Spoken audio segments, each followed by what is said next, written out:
Well, it's about 8:15 in the evening. I'm just pulling out of the house here. Going to meet Jeremy Johnson here at the end of the road.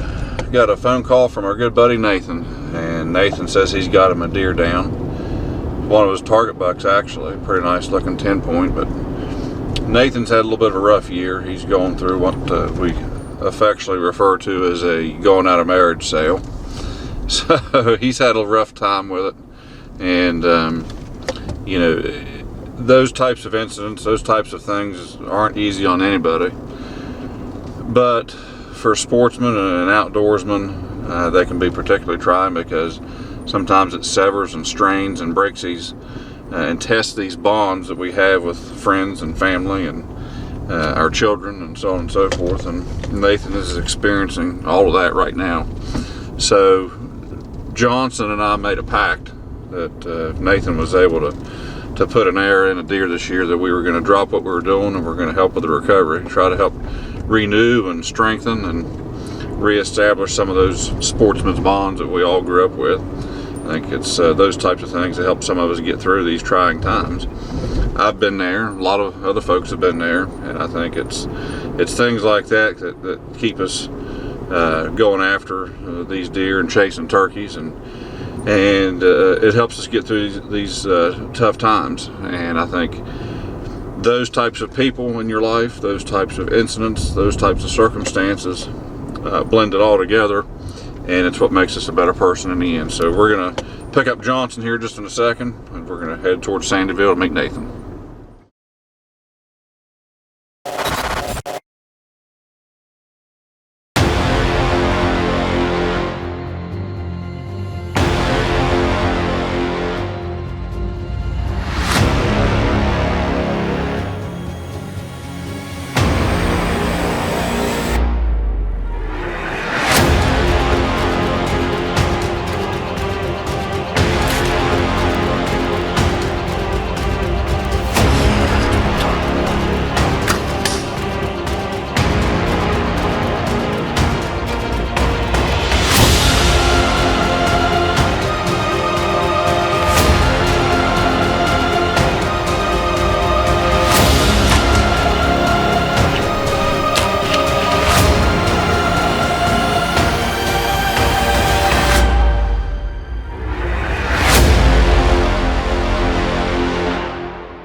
It's October the 16th, and it's been the first time I've been out bow hunting, I think, since the opener. I had a little bit of intermittent fall turkey hunting with some buddies, with Brian Casto. We him at a double on some hens opening day. Me, Hound, and Murdoch went. Corey Burgess went an evening with me. It's just literally since the opener, it's been in the upper 70s, low 80s. Matter of fact, last night before this storm front came in at 10 o'clock last night, it was still like 78, 79 degrees. Right now it's 61, I believe. And I think we're going to drop in. By the time I get out of the blind this evening, it should be in the mid-50s. So between all the heat and the acorns, deer have been non-existent virtually on camera. And we've had, whenever the front, when it first stopped today, there was just a brief little window where there was no wind, and the rain stopped, and one of the 10 points I was hoping to see, he was here at like 11 a.m. this morning, and nothing else has been through here the rest of the day. We still got a little bit of a breeze that may kick up to 10 or 12 mile an hour, but it's just enough to just, leaves are just barely gently rolling. So hopefully this cold front produces some action this evening. I got back at Dad's again, same place I was at for the opener. Multiple options of bucks that I'd like to be able to see in front of me, and possibly either put the hammer on. We'll see. It's just been a really rough go. Supposed to have our first court hearing Tuesday, this past Tuesday, and we had a continuation filed by her lawyer, and went from 84 days without seeing my kids to where it's been rescheduled down to November 2nd, and you know, When I found out the day of the continuation, I sent a message to her about being able to see them, and it's still a no. It's just, I don't get it. I don't understand. I don't understand what goes through somebody's mind thinking that it's okay to try to take their kids and use them as possessions and alienate one parent entirely and just basically relegate them to just a few minute phone call every evening is it. They had a 4-day fall break. They had Thursday and Friday off of school. I was just so looking forward to something happening with court and being able to take off and have a 4-day break with them and, have them in the blind with me this evening to see what one of these deer Eli would be able to have a chance to kill. But we'll see what November brings, but it's not been easy. It's not. It's just like trying to walk through hell on earth without the fire. It's like the Bill Murray movie Groundhog Day. Just the same scene over and over again for going on, 86, 87 days now for me.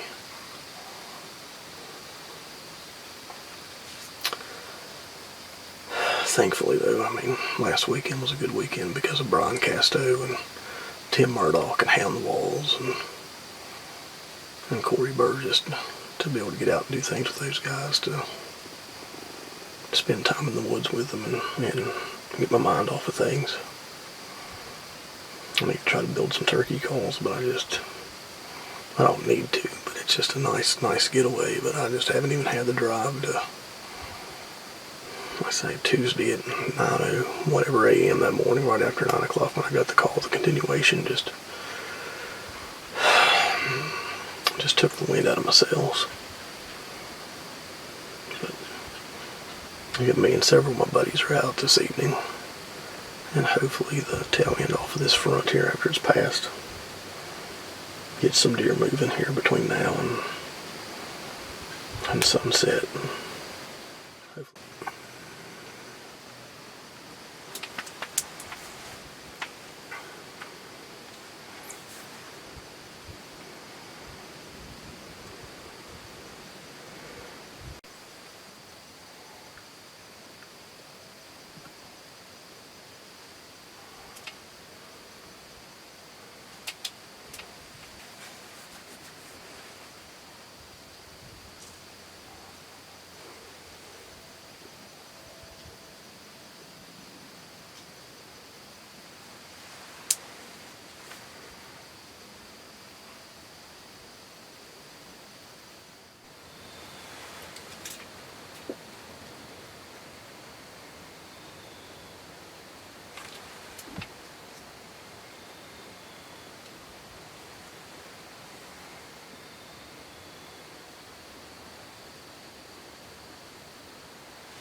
deer that I'd seen down in Liverpool back in the summer multiple times.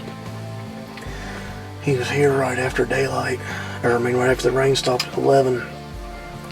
Really tall G2s and 3s. Pretty nice mass.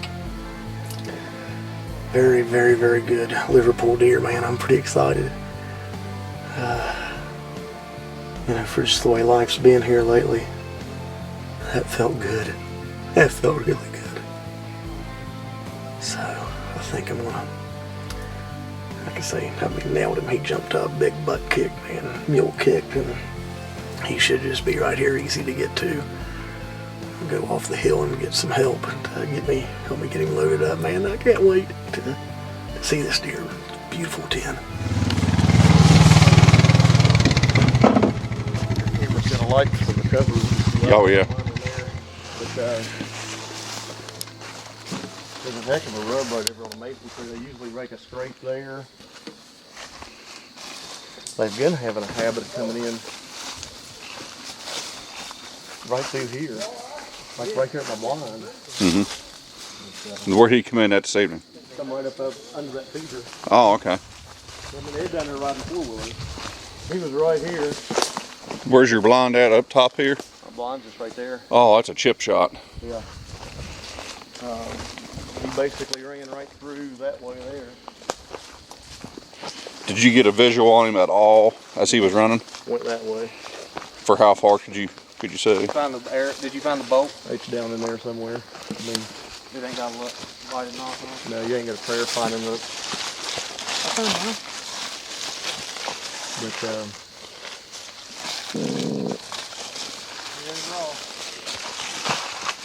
somewhere down through here he started angling up.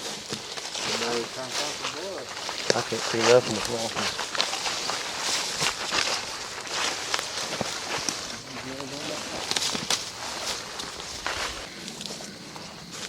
Blood down there? Yeah, you're on it.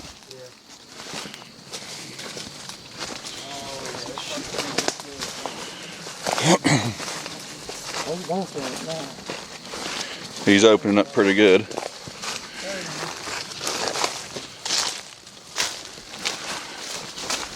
yeah, he got hit these trees. Shoot, he didn't go 40 yards.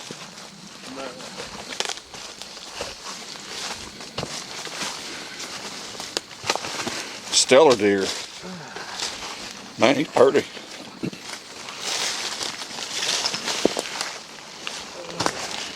Man, we got some good mass and stuff through him. Heck yeah. He's got good 2s and 3s and brows. Yeah, that's a good little Liverpool there.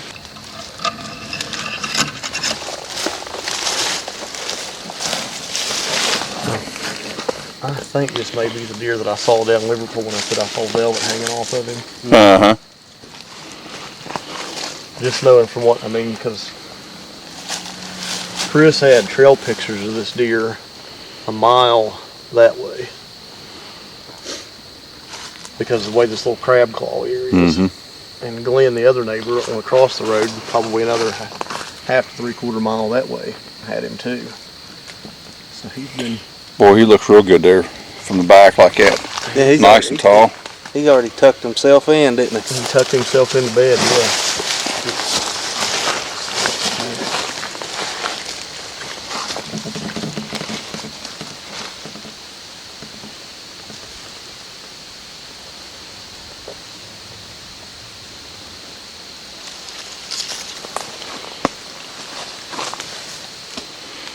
Well, when you get done gutting and dragging her, you holler her. If I can jump that log, I'll pull it down. Say, all we gotta do is get him to that He shot log. one down, run down there in the hollow, and we pulled it around there, and I took ropes, tied to him, pulled him up over the hill. I said, I wasn't dragging that thing. Work smarter, not harder. Yeah, boy. You get old, you learn how to do things the easy way.